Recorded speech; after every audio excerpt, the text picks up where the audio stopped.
I knew Charlie Hunnam and I had something in common. We're both ruggedly handsome and we both have swords!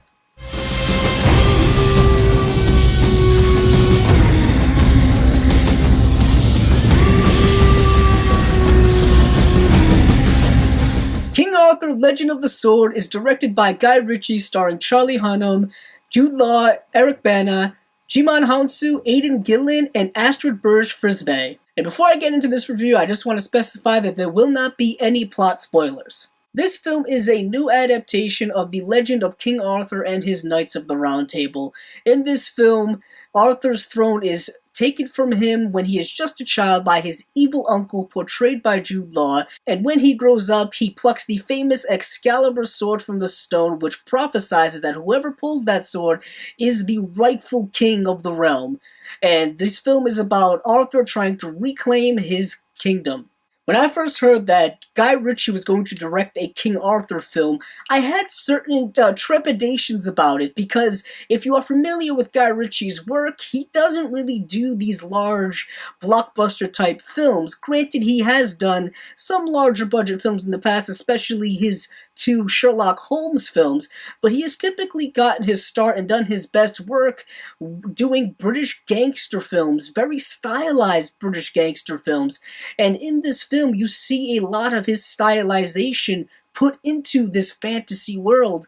And as I was watching the film, I was kind of pleasantly surprised how well he was able to mesh the fantasy elements with his stylization as a filmmaker, typically doing it when it came to the dialogue scenes, very fast editing, using montage. He is a very slick, very sleek director. Also, I found myself being rather entertained by this film in general. This film delves into a very interesting, very different Arthurian story that we are used to seeing. And I know that a lot of people are criticizing the film for that, but I found myself to be pleasantly surprised by the different avenues the film would take with the typical characters that we have known all this time. And I really have to give Guy Ritchie a lot of credit for trying to take this story in his own direction. This is quite possibly the best acting I have seen from Charlie Hunnam since his time on Sons of Anarchy. I know they have been really trying to transition him from television to the movies and make him a big movie star, but he isn't quite there on that level, but he really committed to this role. I could tell just from the physical transformation he had done with his body, and also how much sincerity he really gave into this role. There's a lot of emotional moments in this film that I think he carried very, very well. Also, you have a really strong supporting cast around him. Jude Law, I think, is one of the most underrated actors that we have working today, and in this film, I thought he did a very good job as the villain. This is a role that he could have hammed up very, very much. He could have been over the top in his approach to it, but I thought that he was able to give a very sincere portrayal of a man who is seduced by power, who wants power, but is also very well aware of the ramifications of wanting that power. Also, you have certain actors like Jimon Hounsou, who I've always been a fan of. Aidan Gillen is most well known for his role on Game of Thrones, and Eric Bana, whom I've always liked as an actor. He has always been kind of underrated to me, especially in the 2000s when he was really at the height of his exposure and popularity. The story has great fantasy elements to it.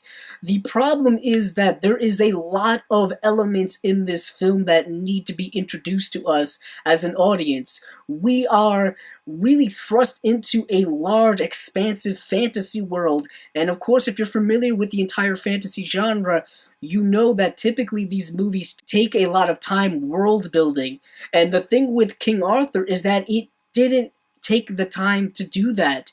You had this wonderful fantasy world, but you almost needed a 3-hour epic in order to really delve into it, and the film kind of set itself up for subsequent sequels by holding certain elements back. I felt like a lot of the portions of the story were very much truncated, especially the second act of the film, or the middle part of the film, was really rushed and really truncated a more character-driven story that I think was buried there. I think the journey of Arthur becoming this hero needed to be more expansive, but didn't have that time to do it. Also, the CGI in this film is kind of half and half. There is some good, there is some bad. You can definitely tell what they put the most money into and what they put less money into. And at times this film feels very CGI heavy. It feels like a CGI fest. So with all that being said, I'm going to give the film a 3.25 out of 5 stars. I rather enjoyed it for what it is. It is somewhat underdeveloped when it comes to characters, but that's not necessarily a bad thing when I felt entertained by what was happening on screen. If you like this video, please check out the other videos on my channel.